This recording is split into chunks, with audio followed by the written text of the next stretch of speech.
Vanessa, but you can call me V. And today we are reading chapter 5 of Fangirl by Rainbow Rowell. I hope you are in exactly the right mood.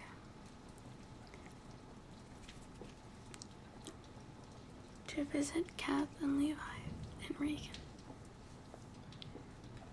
I know I always miss them, and it is about time, because when you separate from characters long enough, they start to feel a little like strangers, and that is not what we want. So, if you'd be so kind, let's start taking a couple of deep breaths, please. Inhale deeply.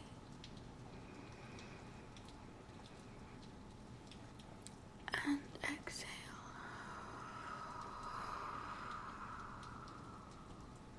Inhale, please. And exhale.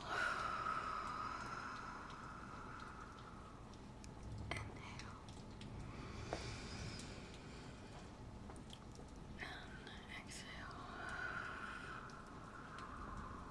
One more time, please.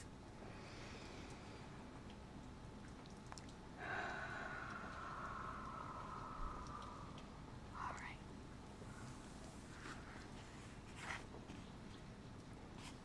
I have a tendency of recording too late in the night, so I'm already sleepy by when we start. Chapter 5. Please don't make me sit in the hall, Levi said. Kath stepped over his legs to get to the door. I have to study. Reagan's running late, and I've already been sitting here half an hour. His voice dropped to a whisper. Your neighbor with the pink Ugg boots keeps coming out to talk to me. Have mercy. Kath frowned at him. I won't bother you, he said. I'll just wait quietly for Reagan. She rolled her eyes and walked in, leaving the door open behind her. I can see why you and Reagan hit it off. He got up to follow her. You can both be extremely brusque sometimes. We didn't hit it off. That's not what I heard. Hey, now that you're eating in the dining hall, can I eat your protein bars? You were already eating my protein bars, Kath said indignantly, sitting at her desk and opening her laptop. I felt bad about doing it behind your back. Good. But aren't you happier now? He sat at the end of the bed and leaned against the wall, crossing his long legs at the ankles. You look better nourished already. Thank you. So, what? He grinned. Can I have a protein bar? You're unbelievable. Levi leaned over and reached under the bed. The blueberry bliss are my favorite. Kath actually was happier now. Not that she was going to admit that to Levi. So far, being Reagan's charity case didn't require much, just going down to the dining hall together and helping Reagan ridicule everyone who walked by their table. Reagan liked to sit next to the kitchen door, right where the buffet line dumped into the dining room. She called it parade seating, and no one was spared. Look, she'd said last night, it's Gimpy. How do you think he broke his leg? Kath looked up at the guy, a dangerously hip-looking character with shaggy hair and oversized glasses. Probably tripped over his beard. Huh, Reagan said. His girlfriend is carrying his tray. Just look at her. This is one shiny unicorn. You think they actually met in an American Apparel ad? I'm pretty sure they met in New York City, but it took them 5 years to get here. Oh, Wolf Girl at 3 o'clock, Reagan said excitedly. Is she wearing her clip-on tail? I don't know. Wait for it. No, damn. I kinda like her tail. Kath smiled fondly at the chubby girl with dyed black hair. If God put me into your life to keep you from wearing a fucking tail, Reagan said, I accept the assignment. As far as Reagan was concerned, Kath was already problematically weird. It's bad enough that you have homemade Simon Snow posters, Reagan had said last night while she was getting ready for bed. Do you have to have gay homemade Simon Snow posters? Kath had looked up at the drawing over her desk of Simon and Baz holding hands. Leave them alone, she said. They're in love. Pretty sure I don't remember that from the books. When I write them, Kath said, they're in love. What do you mean when you write them?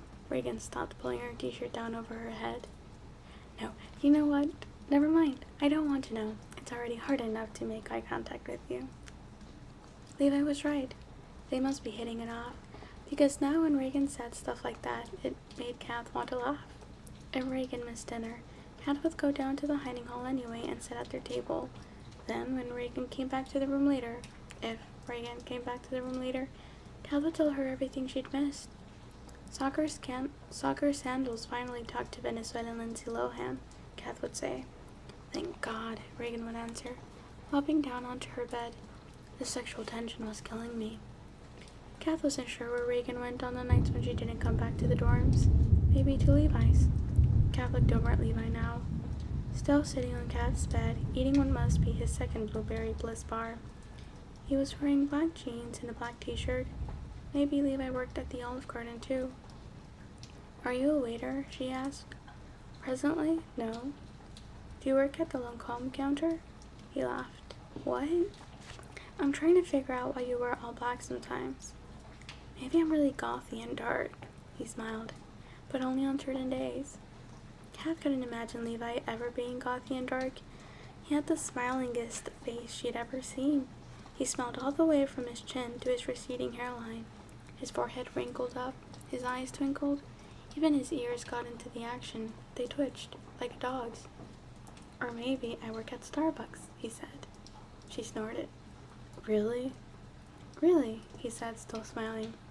Someday you'll need health insurance and you won't think working at Starbucks is funny. Levi and Reagan were always doing that to Kath, reminding her how young and naive she was. Reagan was only 2 years older than Kath. She wasn't even old enough to drink yet. Not legally.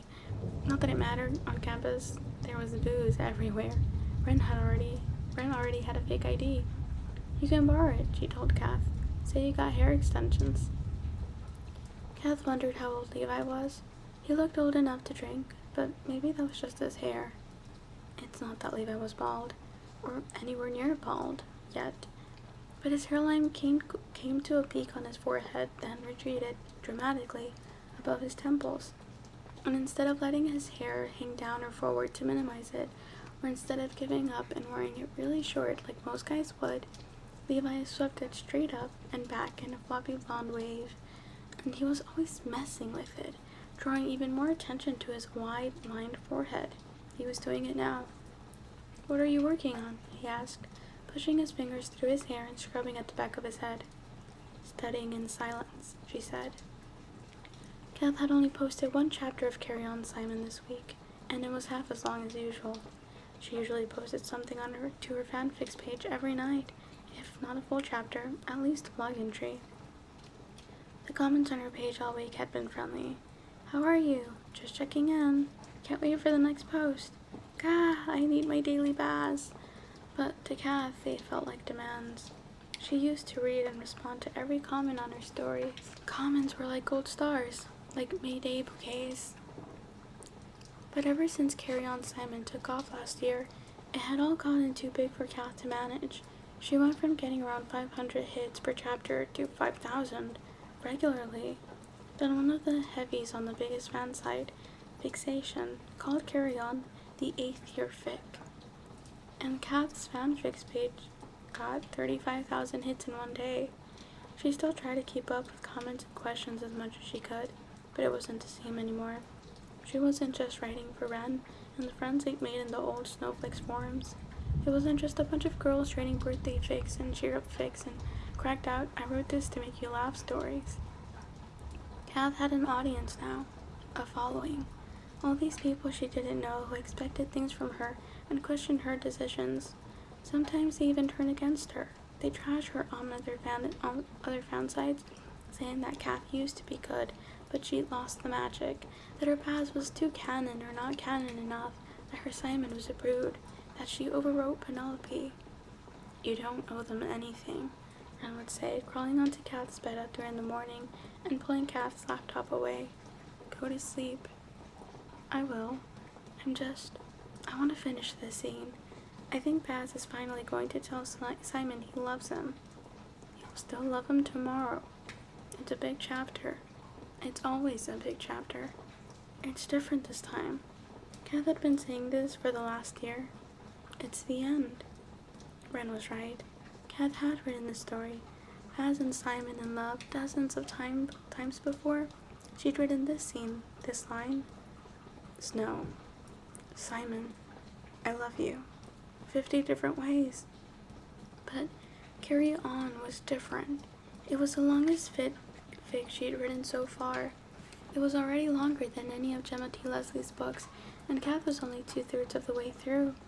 Carry On was written as if it were the 8th Simon Snow book, as if it were Kath's job to wrap up all the loose ends, to make sure that Simon ascended to mage, to redeem Bass, something JTL would never do, to make both boys forget about Agatha, to write all the goodbye scenes and graduation scenes and last-minute revelations, and to stage the final battle between Simon and the insidious humdrum.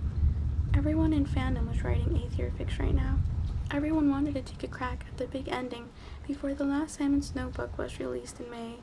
But for thousands of people, Carry On was already it.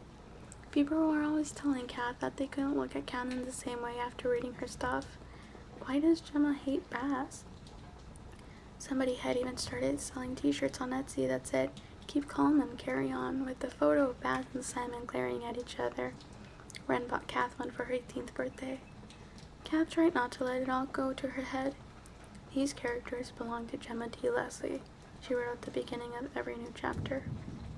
You belong to Gemma, she'd say it to the Bass poster over her bed at home. I'm just borrowing you.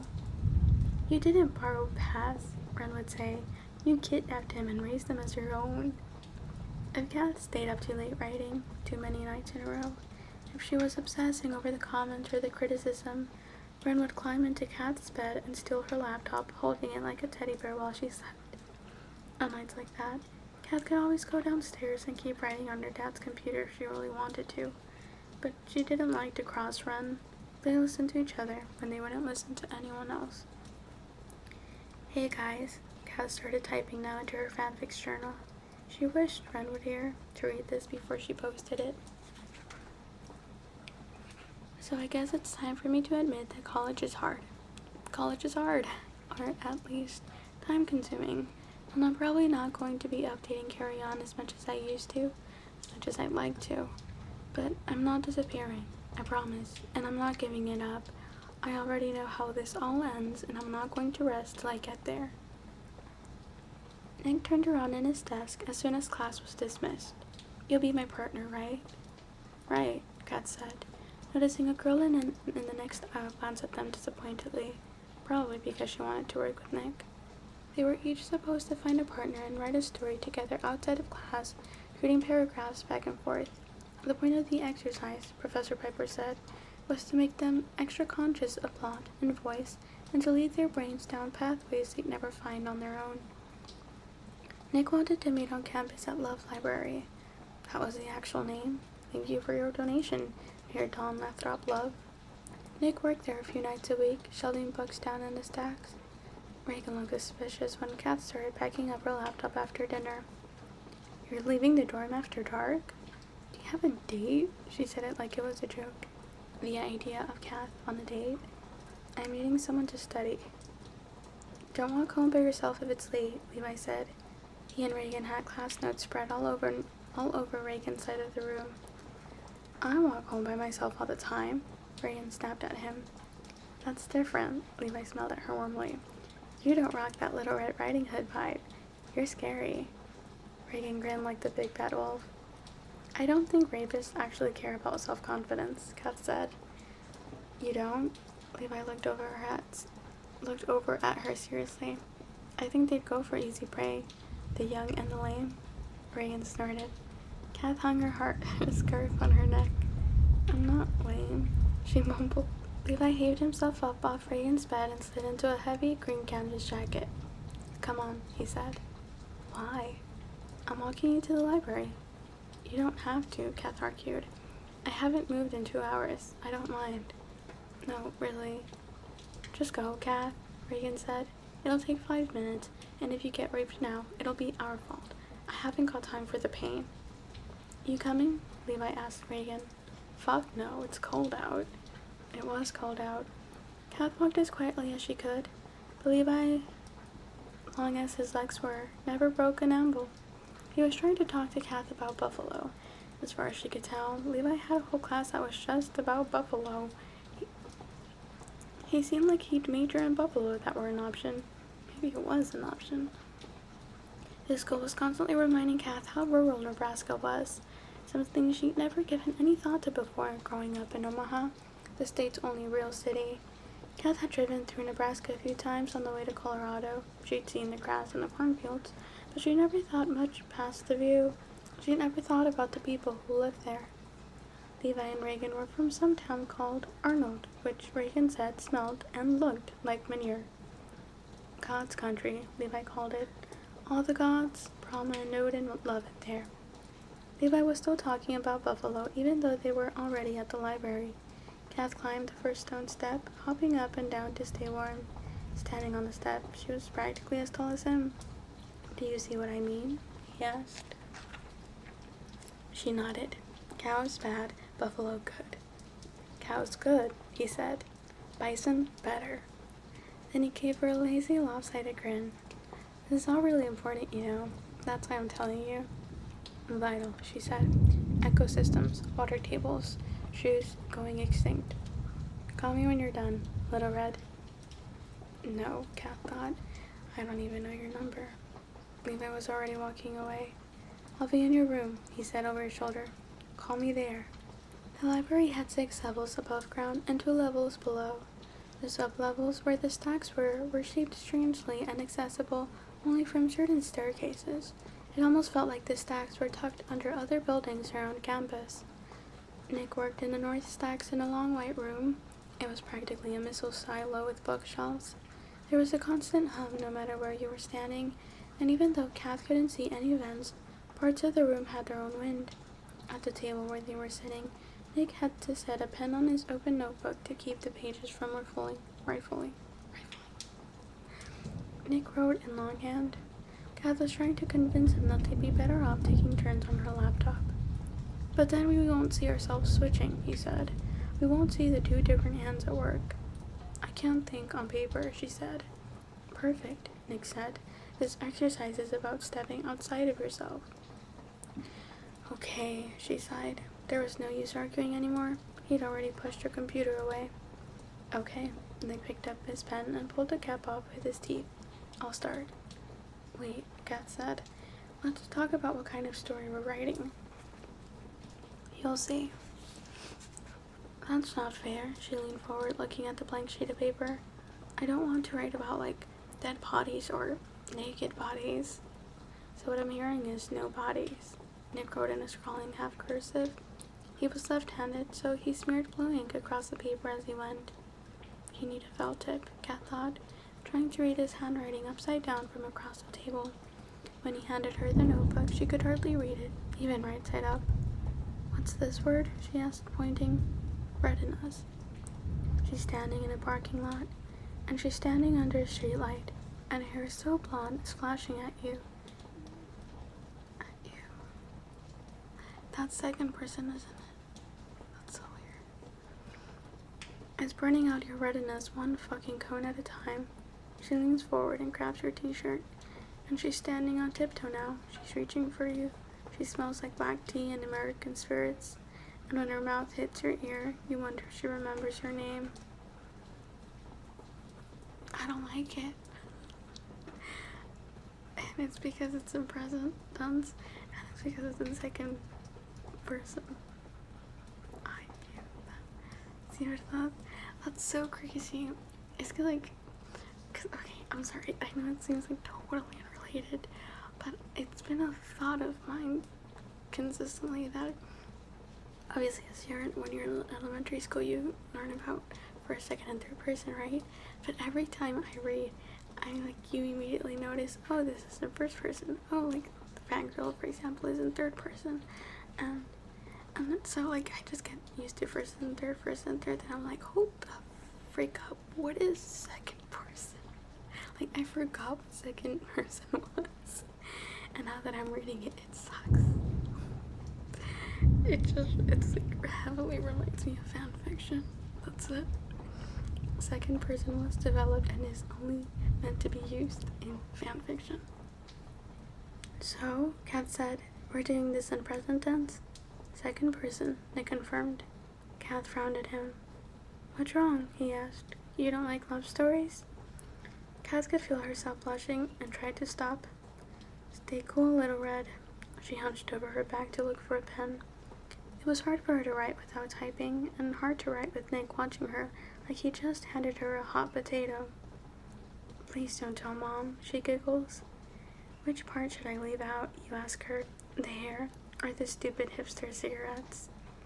She pulls meanly at your t-shirt, and you shove her back like she's 12, and she practically is. She's so young, and you're so tired, and what is Dave going to think if you walk out on your first date to take care of your stupidly blonde little sister? You suck, Nick, she says, and she's reeling. She's swaying again under the streetlight. Kat turned the notebook around and pushed it back at Nick.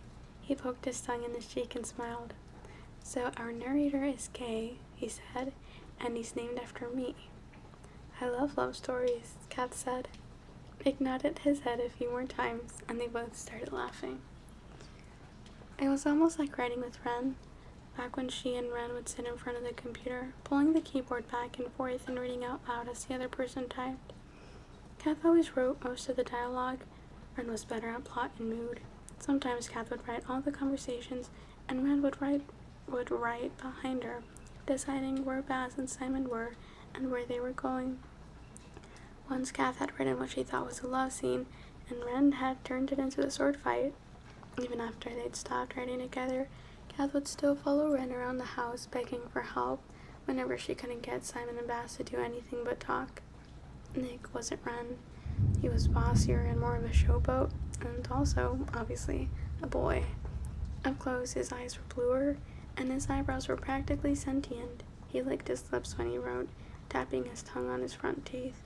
To his credit, he got over the gay thing pretty much immediately, even when Kath gave fictional Nick heavy black eyebrows and periwinkle blue wingtips. Non-fiction Nick had trouble taking turns. He'd start to take the notebook out of Kat's hand before she was done writing, and a green pen would pull across the page. Wait, she'd say. No, I have an idea, and you're about to ruin it. She tried hard to make her paragraphs sound like Nick's, but her own style kept leaking through. It was cool when she realized he was imitating her too. After a few hours, Kath was yawning, and their story was twice as long as it needed to be. This is going to take forever to type up, she said. Don't type it then. We'll turn it in like this. Kath looked down at the green and blue smudged pages. It's our only copy. So don't let your dog eat it. He zipped up a gray hoodie and reached for his red denim jacket. It's midnight. I have to clock out. The book cart next to their table was still heaped with books. What about these? Kath asked. The morning girl can do it. It'll remind her that she's alive. Kath carefully tore their story out of Nick's notebook and tucked it into her backpack, then followed him up the winding staircase. They didn't see anyone else on their way to the first floor. It was different being with him now. Different even from a few hours ago. Fun. Kath didn't feel like her real self. Was buried under 8 layers of fear and diagnosable anxiety. Nick walked right next to her on the stairs, and they talked like they were still passing the notebook between them. When they got outside, they stopped at the sidewalk. Kath felt some of her nervousness creeping back. She fumbled with the buttons of her coat. All right, Nick said, putting his arms through his backpack. See you in class? Yeah, Kath said. I'll try not to lose our novel. Our first novel, he said, taking the path that led off campus. Good night. Good night.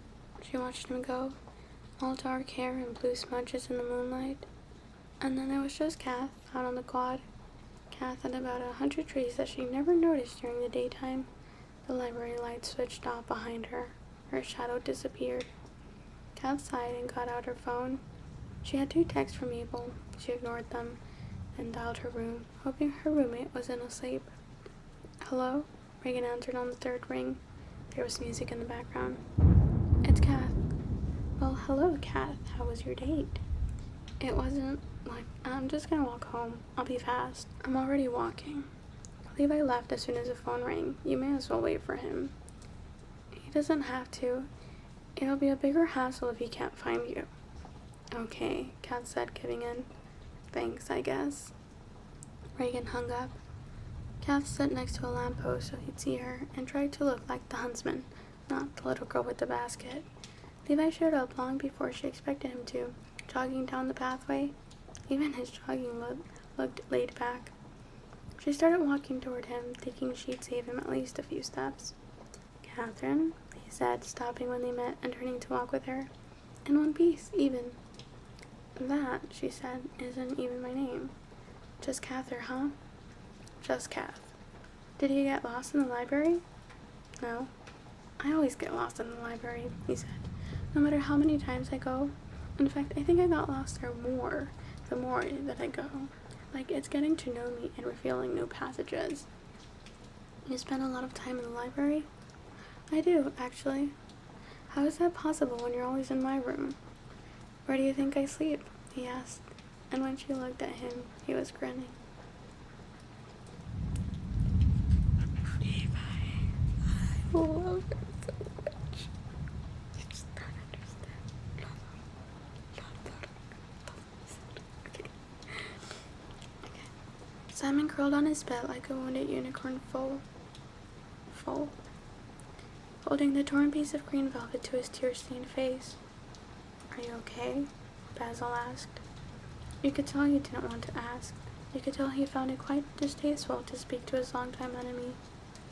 "Leave me alone," Simon spat, choking on his tears and hating Basil even more than usual. "She was my mother."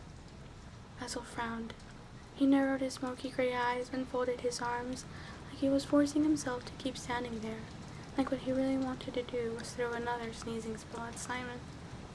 "I know," Basil said almost angrily. "I know what you're going through.